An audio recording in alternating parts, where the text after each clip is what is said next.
নমস্কার বন্ধুরা, তোমরা সবাই কেমন আছো? আশা করি ভালো আছো। আমি সাথী হিমেশ লাইফস্টাইলে তোমাদের অনেক অনেক স্বাগত। বন্ধুরা, আজ কিন্তু আমি অন্য কোনো কাজকর্ম এসব নিয়ে কোনো ব্লগ শেয়ার করবো না। আজকে শুধু রান্না নিয়ে ব্লগ শেয়ার করবো। আজ রান্না করবো থোড় ঘন্ট। তো এটা আমার শাশুড়ির মুখ থেকে শেখা, বেশ ভালো লাগে খেতে। তো সেই থোড় ঘন্ট শেয়ার করবো তোমাদের সাথে। আর দেখো, এখানে আমি দুধটা ছেঁকে নিচ্ছি। দুধটা কিন্তু ফ্রিজে রেখে দেবো। আমাদের গরু কিন্তু অনেকদিন হয়েছে, কিছুদিন হয়েছে বাচ্চা দিয়েছে, তো এই দুধটা আমরা কিন্তু এখন খাবো না, ঠাকুরকে দেবো তারপরে।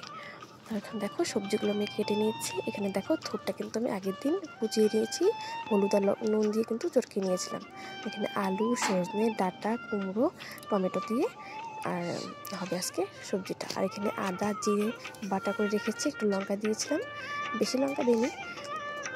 তো এখন দেখো, কড়াইতে কিন্তু আমি তেল গরম করতে দিয়ে জিরে, তেজপাতা আর শুকনো লঙ্কা ফোড়ন দিয়ে নিয়েছি। আর এখন কিন্তু আলুগুলো দিয়ে দিচ্ছি। আলুগুলো ডুমো ডুমো করে কেটে নিয়েছি। তো আলুগুলো একটু সময় নিয়ে ভালো ভেজে নেবো। খুব ভাজবো না, কড়া করে ভাজবো না, হালকা করেই ভাজবো।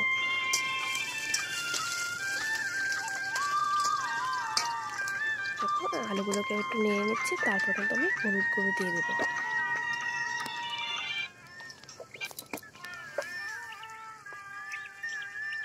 যে আমি সামান্য হলুদ গুঁড়ো দিয়ে নিলাম। তারপর কিন্তু রান্নার সময় আমি আরেকটু হলুদ গুঁড়ো পরে দিয়ে নেব। তো আলুর জন্য শুধু একটু হলুদ দিয়ে নিলাম। আর এখন একটু নুন দিয়ে দেবো। নুনও সামান্য দেবো, শুধু আলুর জন্য। সবজির জন্য পরে আমি আবার নুন দেব। তো দেখো, একটু ভালো করে ভেজে নিচ্ছি।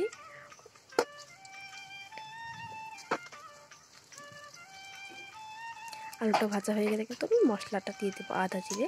দেখো, এখানে কিন্তু আমি আদা জিরে কাঁচা লঙ্কা বাটাটা দিয়ে দিয়েছি আলুর মধ্যে। তারপর কিন্তু একটু ভালো করে ভেজে নিয়ে এই দেখো, আমি আর বাটি ধোয়া জলটাও দিয়ে দিয়েছি। তারপর একটু ভালো করে ভেজে নিয়ে বাকি সবজিগুলো দিয়ে নেব।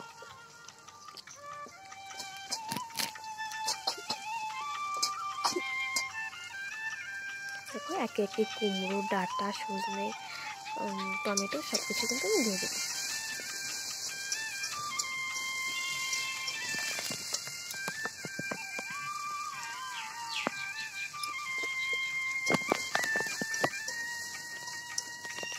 আর এখানে দেখো, আমি সামান্য লঙ্কা গুঁড়ো দিয়ে নিয়েছি। আর বন্ধুরা, থোড়ে কিন্তু ঝালটা একটু কম দিলেই বেশ ভালো লাগে। তো আমার একটু কিন্তু ঝালটা বেশি হয়ে গেছিলো। আর তোমাদের কিন্তু থোড় কাটাটা শেয়ার করতে পারলাম না। থোড়টা কিন্তু ভালো করে কেটে নিতে হয়, কারণ থোড়ের মধ্যে কিন্তু সুতো থাকে, যে সেই সুতোটা কিন্তু হাতে পেঁচিয়ে নিয়ে তারপর কিন্তু থোড়টা কাটতে হয়। নয়তো কিন্তু খাবার সময় থোড়টা কিন্তু আশাস লাগতে পারে, মানে মুখে চুলের মতো কিছু লাগতে পারে। তো সেই জন্য ভালো করে কিন্তু থোড়টা কেটে নিতে হয়।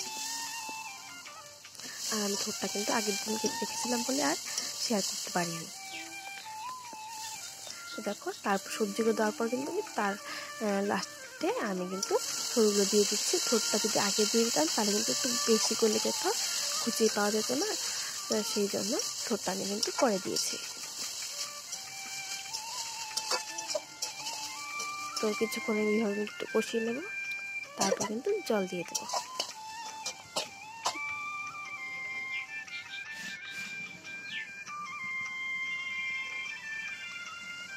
দেখো, আমার কিন্তু প্রায় ভাজা ভাজা হয়ে গেছে। আর একটু সময় নিয়ে তারপর কিন্তু আমি জলটা দিয়ে দেবো।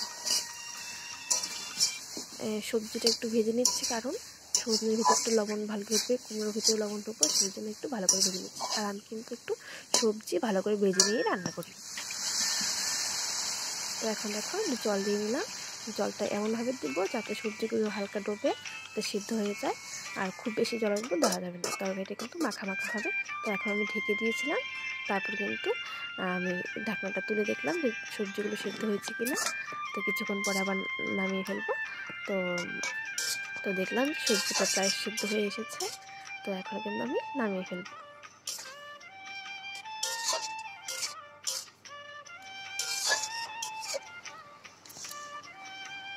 আর এখন কিন্তু আমি একটু গরম মশলা দিয়ে তরকারিটা নামিয়ে ফেলবো।